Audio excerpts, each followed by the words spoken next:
Nous devons avoir conscience que nous avons atteint un niveau de méchanceté, d'intolérance qui risque fort bien de conduire le pays à la disgrâce et à la malédiction des nations. Si Dieu l'avait voulu, il aurait fait de tous les hommes une seule et unique communauté. C'est à dessein que Dieu les a créés différents. Nous sommes des gardiens des valeurs et notre responsabilité est de veiller que ce qui est interdit et qui peut apporter des disgrâces dans la nation, nous ne l'acceptions pas. Le peuple de Dieu, composé des communautés chrétiennes et musulmanes, se rassemble pour s'opposer aux valeurs négatives, à savoir le mariage homosexuel. Dieu va punir de telles choses. Le Gabon est un pays de paix.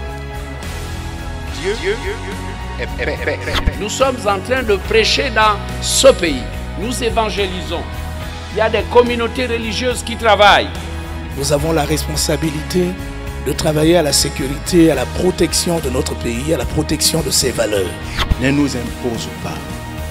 Ne nous impose pas ce que nous ne pouvons supporter. À la vue de ce que nous percevons aujourd'hui, que le Gabon a atteint un niveau de dangerosité qui expose nos générations futures, blesse notre jeunesse et affecte leur existence.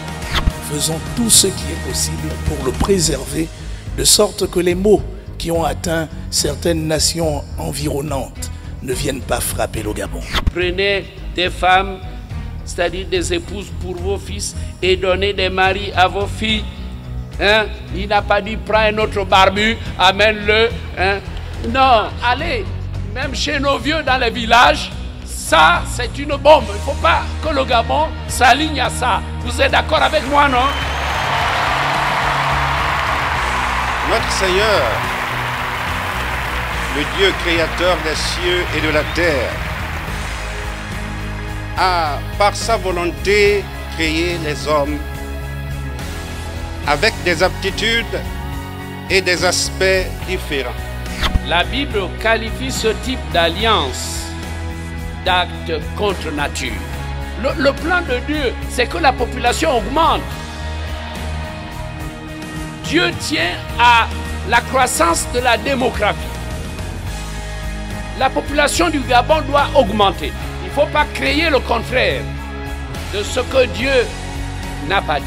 Bien-aimés, parce que nous sommes ses collaborateurs et il veut nous voir à l'œuvre pour que les choses changent positivement. Et il a mis entre nos mains une arme redoutable que rien ne peut repousser. La leçon à retenir est donc que la foi sans œuvre est une foi morte. La foi doit être accompagnée par des œuvres. Si nous n'avons pas des œuvres et que nous proclamons que nous avons la foi, cette foi est une foi morte. Agissons sans plus attendre pour la gloire de Dieu. Nous n'arrêterons pas de le faire jusqu'à ce que les choses changent. Et oui!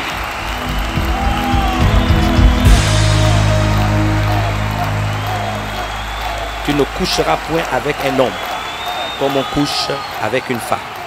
C'est une abomination.